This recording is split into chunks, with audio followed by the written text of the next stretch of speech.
Puji Tuhan, Shalom Bapak Ibu kekasih dalam Tuhan Yesus Kristus. Kita kembali bersuka cita di dalam Tuhan, bersyukur karena penyertaan Tuhan yang selalu nyata dalam hidup kita, sehingga saat ini kita kembali bisa bersama-sama untuk beribadah kepada Tuhan. Masih dalam suasana yang kita harus beribadah di rumah masing-masing, tapi kita percaya bahwa di dalam roh Allah terus mempersatukan kita untuk bisa memuji, memuliakan, dan menyembah Tuhan. Nah, saudara yang kekasih dalam Tuhan, mari kita satukan hati, kita berdoa. Bapa Surgawi, dalam nama Tuhan Yesus, kami bersyukur buat kesempatan baik pagi hari ini. Bersama-sama kembali kami mau merenungkan firman-Mu. Mari Tuhan berbicaralah bagi setiap kami umat Tuhan, agar melalui perenungan firman Tuhan kami mendapat ketenangan, kekuatan untuk menjalani hidup ini dengan tetap berpengharapan dalam Tuhan. Ini doa kami dalam nama Tuhan Yesus. Haleluya. Amin, amin, amin. Saudara yang kekasih dalam Tuhan Yesus Kristus, kita buka sama-sama dalam Mazmur pasalnya yang ke-62 ayat 1 sampai dengan ayatnya yang ke-9 ya. Mazmur pasal 62 ayat 1 sampai dengan ayatnya yang ke-9. Demikian firman Tuhan dengan judul perikop perasaan tenang dekat Allah. Untuk pemimpin biduan menurut Yedutun Mazmur Daud. Hanya dekat Allah saja aku tenang, daripadanya lah keselamatanku. Hanya dialah gunung batuku dan keselamatanku. Kota bentengku, aku tidak akan goyah. Berapa lamakah kamu hendak menyerbu seorang? Hendak meremukkan dia, hai kamu sekalian, seperti terhadap dinding yang miring, terhadap tembok yang hendak roboh. Mereka hanya bermaksud menghempaskan dia dari kedudukannya yang tinggi. Mereka suka kepada dusta, dengan mulutnya mereka memberkati, tetapi dalam hatinya mereka mengutuki. Hanya pada Allah saja kiranya aku tenang, sebab daripadanya lah harapanku. Hanya dialah gunung batuku dan keselamatanku, kota bentengku, aku tidak akan goyah. Pada Allah ada keselamatanku dan kemuliaanku, gunung batuku, kekuatanku, tempat perlindunganku ialah Allah. Percayalah kepadanya setiap waktu, hai umat, curahkanlah isi hatimu di hadapannya. Allah ialah tempat perlindungan kita. Amin. Demikian singkat saja pembacaan firman Tuhan. Yang diberkati sesungguhnya kita semua yang sungguh-sungguh mendengar firman dan melakukannya di dalam kehidupan kita hari lepas hari. Haleluya. Nah, saudara yang kekasih dalam Tuhan Yesus Kristus, saya memberikan judul renungan kita saat ini adalah hanya dekat Allah saja aku tenang. Saudara yang kekasih dalam Tuhan, sesungguhnya dalam keadaan apapun ya, dan bagi siapapun begitu, maka sesungguhnya kebutuhan setiap orang adalah ketenangan hidup. Itu kebutuhan yang paling hakikat, kebutuhan yang sangat mendasar.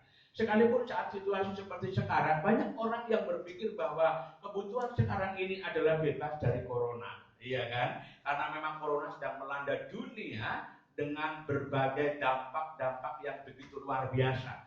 Sehingga orang berpikir bahwa kalau corona sudah bebas, akan mendapatkan segala sesuatunya menjadi enak. Tetapi sesungguhnya saya mau katakan bahwa apapun kondisinya, bukan corona persoalannya, tapi bagaimana sesungguhnya hidup ini tetap memiliki ketenangan untuk berjalan di tengah-tengah dunia ini. Hakikat inilah yang kadang tidak tersadari oleh banyak orang, sehingga dia memikirkan kepada hal yang sekundernya, bukan hal yang pokoknya gitu. Ya, kebutuhan setiap orang yang pokok adalah bagaimana dia memiliki ketenangan hidup.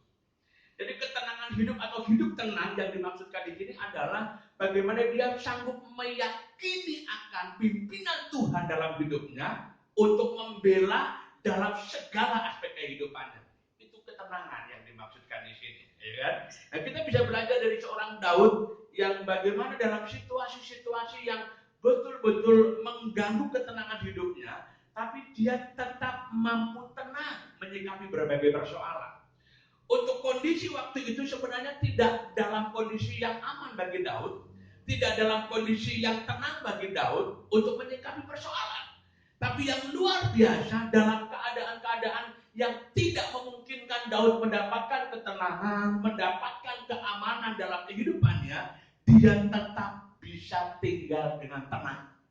Ini yang harus kita pelajari dari Daud, sehingga menyikapi situasi seperti sekarang dengan virus corona, dengan dampaknya yang begitu meluas dan semakin meluas di berbagai sendi-sendi kehidupan kita, kita tetap tenang menyikapinya karena kita tahu Allah ada bersama dengan kita. Jadi bagian yang pertama kita bisa belajar dari Daud, bagaimana Daud tetap bisa tenang dalam segala situasi kondisi yang berlangsung di dalam kehidupannya.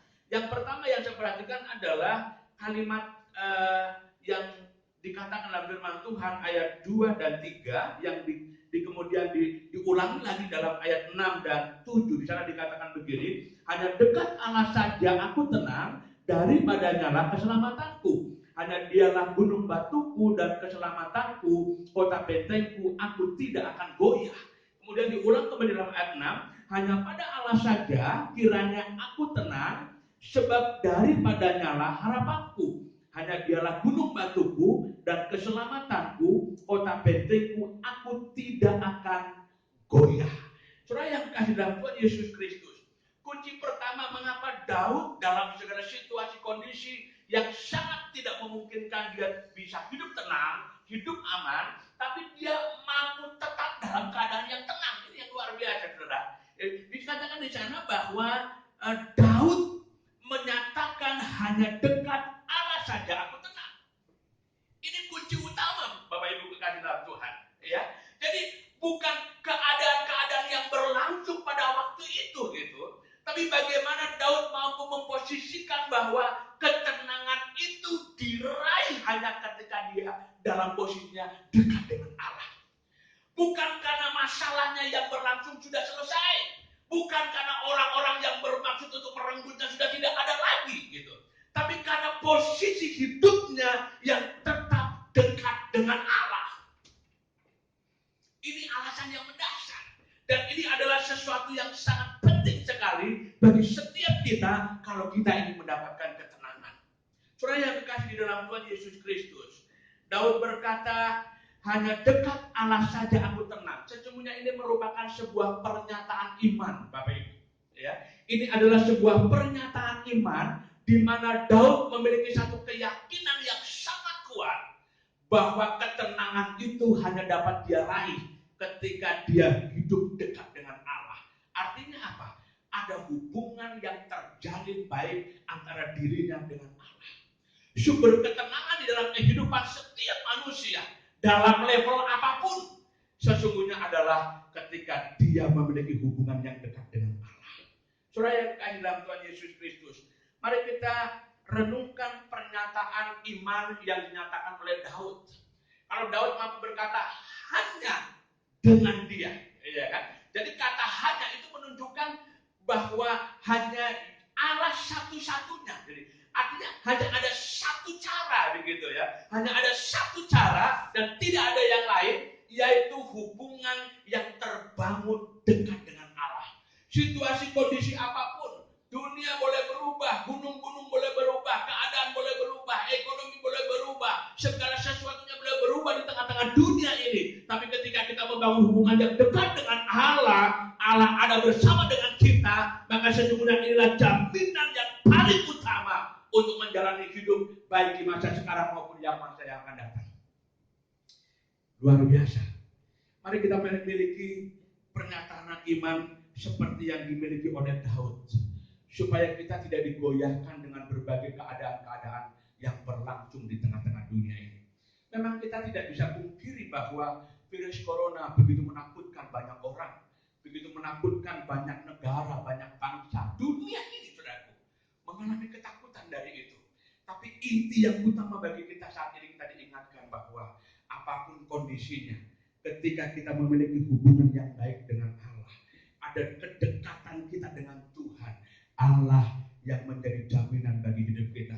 Daud berkata di dalam ayatnya yang kedua, hanya dekat Allah saja aku tenang, daripadanya lah keselamatanku. Hanya dialah gunung batuku dan keselamatanku, kota bentengku, aku tidak akan goyah.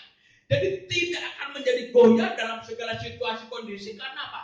Allah yang menjaminkan kehidupan kita. Allah yang El Shaddai, Allah yang berkuasa, Allah yang mempunyai dunia ini menjadi jaminan di dalam kehidupan kita. Bangun hubungan yang baik dengan Tuhan. Anda akan menikmati keterangan yang luar biasa dengan Allah. Itu bagian yang pertama. Kemudian yang kedua yang saya perhatikan adalah di dalam ayat yang ke-9. Ya, lompat jauh ayat yang ke-9.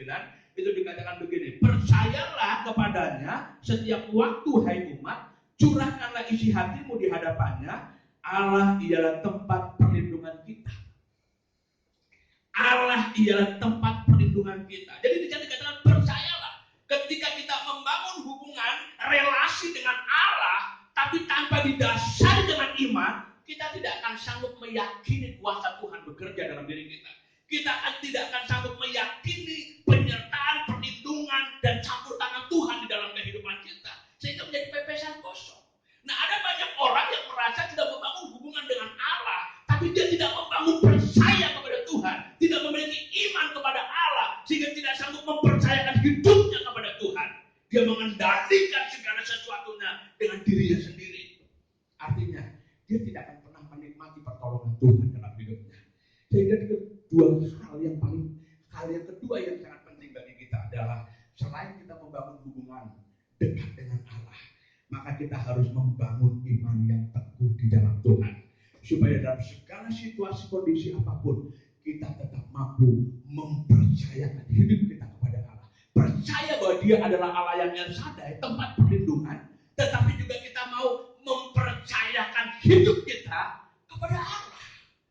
Nah, ada banyak orang yang percaya Dia Allah yang El Shaddai, Allah yang besar, Allah yang berkuasa, tapi persoalannya dia juga tidak mau mempercayakan hidupnya kepada Allah. Sehingga itu tidak akan pernah terjadi yang namanya mujizat, campur tangan Tuhan, pertolongan Tuhan, tidak pernah dinikmati di dalam kehidupannya. Mari kita bertindak seperti Daud. Ketika dia bergumul dengan masalah, ada banyak orang yang ingin menghancurkan hidupnya. Bahkan dia menggambarkan dirinya seperti tembok yang miring, dinding yang mau roboh, saudaraku. Ya. Artinya tidak berdaya sesungguhnya. Tetapi ketika dia memiliki hubungan yang dekat dengan Tuhan, dan dia mempercayai Allah sebagai penolong satu-satunya, dia memiliki ketenangan hidup. Dan kita bisa menyaksikan bagaimana Alkitab mencatat Daud mengalami kemenangan demi kemenangan dalam setiap persoalan yang dijalani. Bapak Ibu kekasih dalam Tuhan, mari dalam situasi kondisi bangsa Indonesia, kondisi dunia yang tengah dihebohkan, ditakutkan, dikhawatirkan, menjadi tidak tenang dalam hidup karena wabah virus corona. Hari ini saya mau katakan kepada saudara, bangun hubungan yang tetap dekat dengan Allah dan percaya kepada Allah serta percayakan hidup kita kepada Tuhan. Allah bertindak dan kita mendapatkan ketenangan dalam hidup ini. Tuhan Yesus memberkati. Amin. Mari kita berdoa. Bapak, terima kasih, kami bersyukur untuk firman-Mu. Kiranya Kau meteraikan di dalam hati kami supaya kami sungguh-sungguh boleh menikmati pertolongan Tuhan, penyertaan Tuhan, campur tangan Tuhan dalam hidup kami, sehingga ketenangan hidup menjadi bagian yang kami nikmati hari lepas hari. Terima kasih Bapak, di doa kami. Kami mengucap syukur atas kebenaran firman-Mu dalam nama Tuhan Yesus. Haleluya. Amin.